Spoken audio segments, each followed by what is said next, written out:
प्यारे बच्चों, आपके अपने channel Hindi teach by Santosh sir H S. Mugaon में आपका फिर से स्वागत है।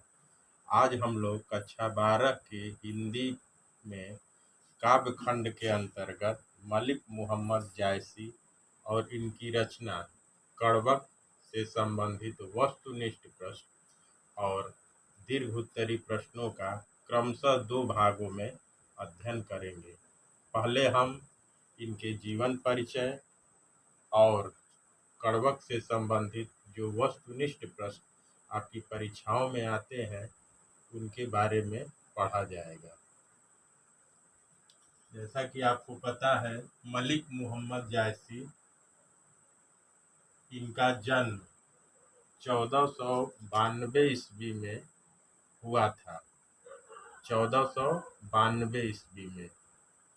और इनकी जो मृत्यु है वह 1548 ईस्वी में अनुमानित है। यानी कि इनके जन्म और मरण के विषय में लिखित प्रमाण नहीं है, जो भी जानकारी है वह अनुमानित है। अगर आपसे ऑब्जेक्टिव प्रश्न पूछता है कि इनका जन्म कब हुआ था, तो आपको 1492 वाले गोले को टिक करना है। मृत्यु 1548 ईस्वी। ये 2 प्रश्न आपके बन सकते हैं। इसके बाद हम आते हैं इनके जन्म स्थान के बारे में।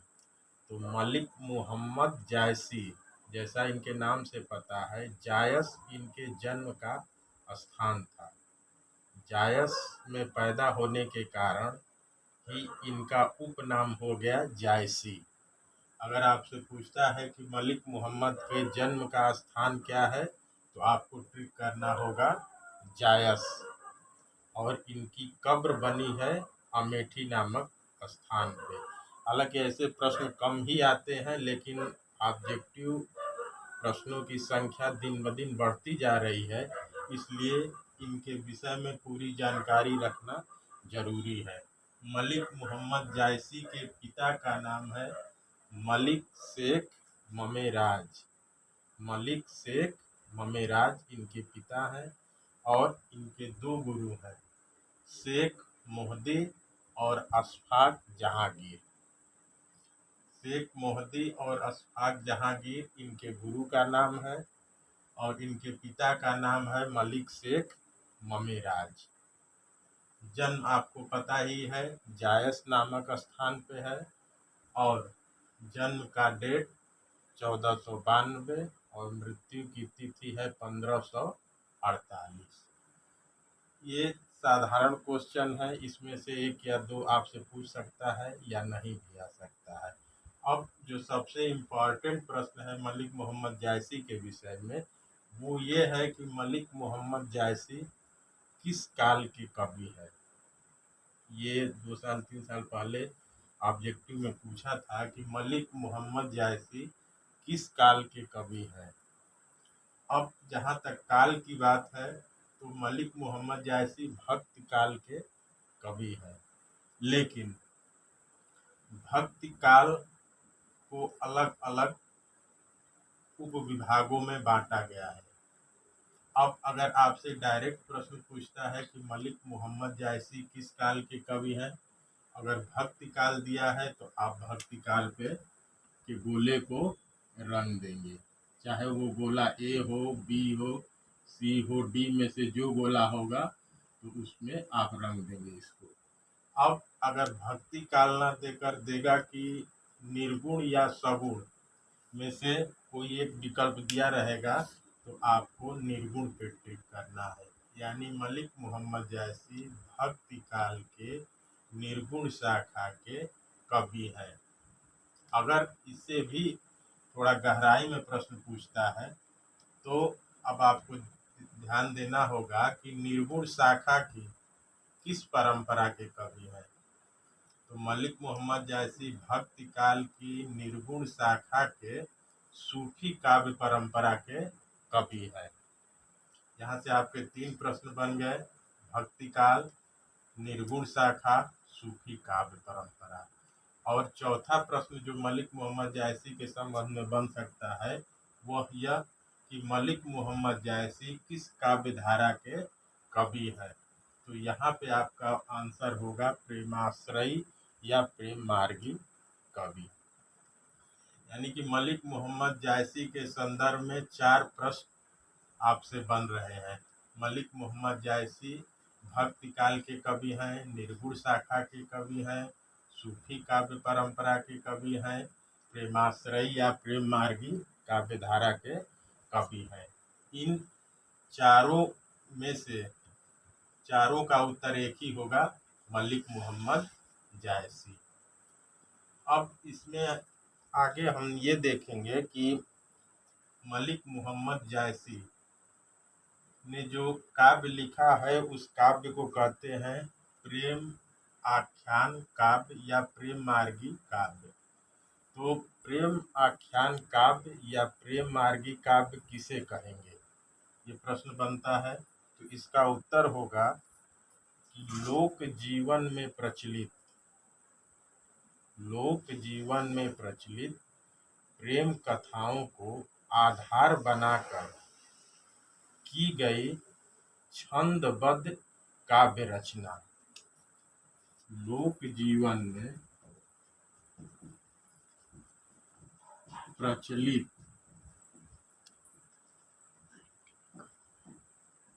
प्रेम कथाओं को आधार बनाकर की गई छंदबद्ध काव्य रचना। वो क्या है? प्रेमाख्यान काव्य या प्रेम मार्गी काव्य है। लोक जीवन में प्रचलित प्रेम कथाओं को आधार बनाकर की गई छंदबद्ध काव्य रचना ही प्रेमाख्यान काव्य या प्रेम मार्गी काव्य है। अब प्रश्न उठता है कि हिंदी में प्रेमाख्यान जो काव्य की परंपरा है वह कहाँ से आई है? तो हिंदी में प्रेमाख्यानी काव्य या प्रेम मार्गी जो काव्य है यह प्राकृत और अपभ्रंश से आई है। ये आपका एक प्रश्न बन गया कि हिंदी में प्रेमाख्यानक काव्य या प्रेम मार्गी काव्य कहाँ से आई है? तो इसका उत्तर आप लिखेंगे कि प्राकृत और अपभ्रंश से आई है। हिंदी में प्रेमाख्यानी जो काव्य है वह प्राकृत और अपभ्रंश से आई है। अब तीसरा प्रश्न होता है कि प्रेमाख्यानी काव्य या प्रेम मार्गी काव्य की जो रचनाएं हैं, मलिक मोहम्मद जायसी ने जिसकी रचना की है उनकी शैली और भाषा क्या है? तो शैली का जहाँ तक संबंध है तो उस शैली का नाम है कड़बक, क्योंकि आपके पाठ का भी नाम है कड़बक। और जो भाषा है ये भाषा है अवधी।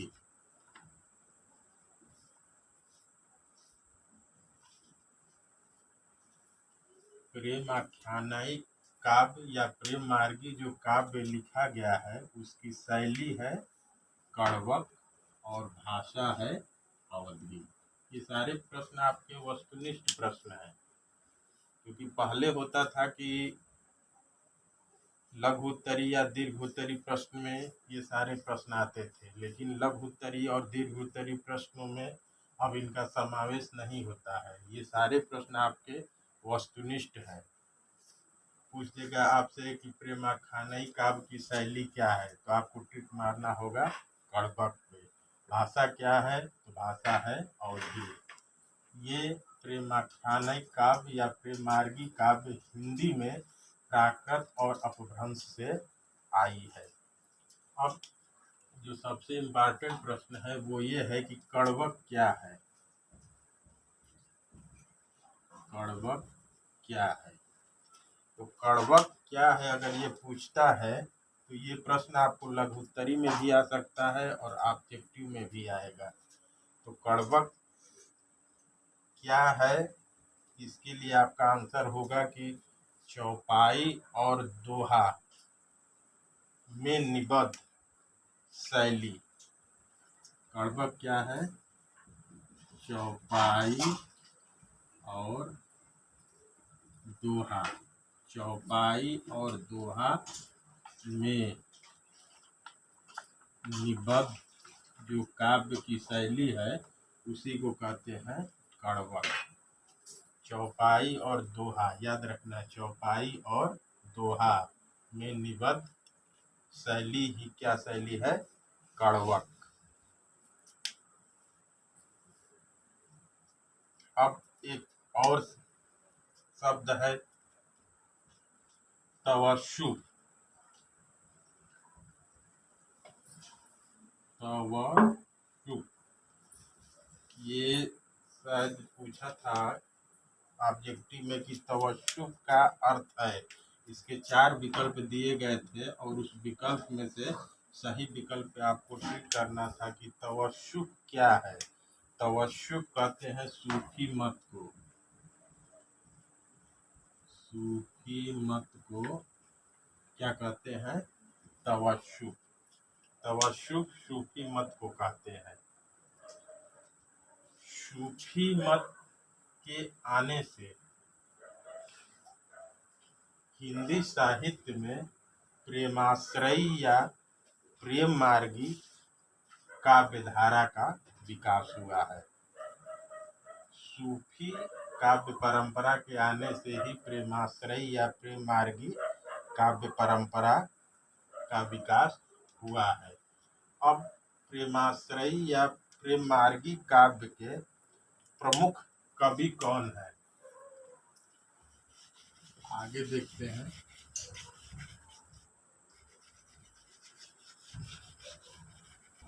काव्य के प्रमुख कवि कौन से हैं, ये अक्सर प्रश्न आता है कि प्रेमाश्रयी के कवि कौन कौन से हैं। तो जो सबसे पहले हैं वो तो जिनको हमको पढ़ना है, मलिक मोहम्मद जायसी, ये सबसे पहले हैं। अगर आपसे प्रश्न आ जाए कि प्रेमाख्यान काव्य परंपरा के प्रमुख कवियों के नाम बताइए, तो उसमें सबसे पहले हैं मलिक मोहम्मद जायसी, दूसरे हैं मुल्ला दाऊद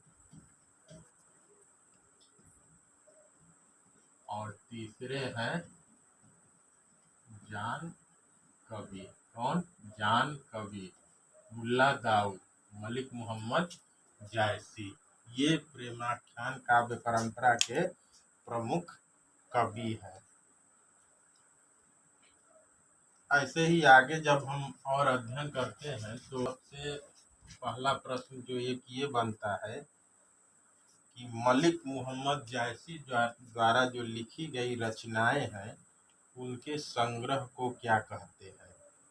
मलिक मोहम्मद जायसी द्वारा लिखी गई रचनाओं के संग्रह का नाम है जायसी ग्रंथावली।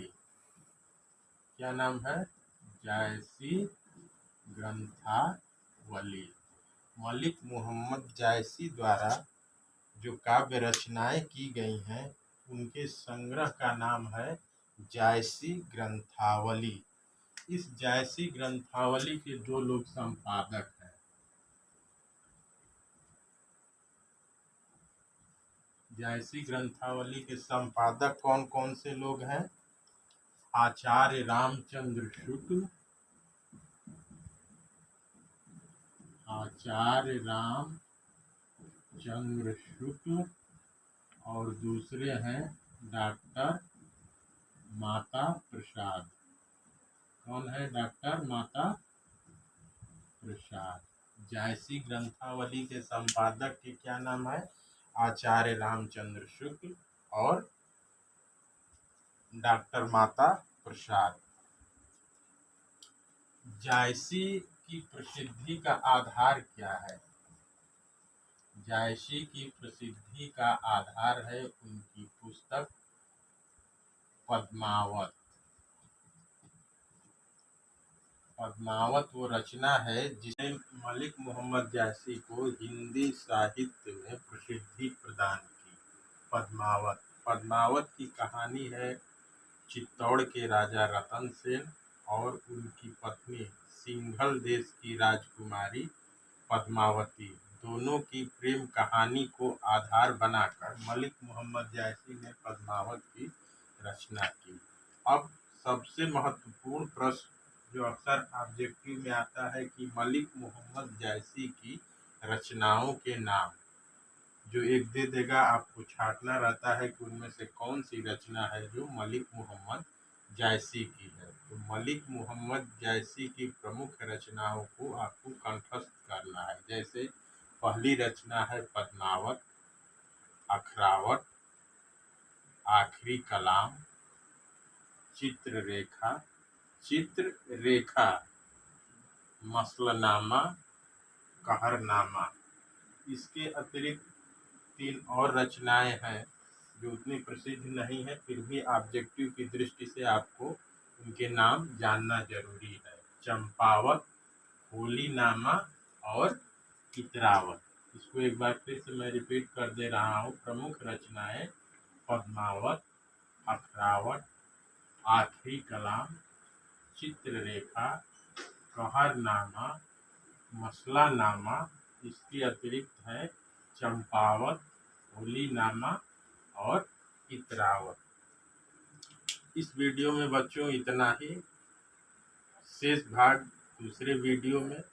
तब तक आप इस चैनल को सब्सक्राइब, लाइक और शेयर करें तथा अपने से संबंधित जितने भी बच्चे हैं उनको बताएं इस चैनल के बारे में। धन्यवाद।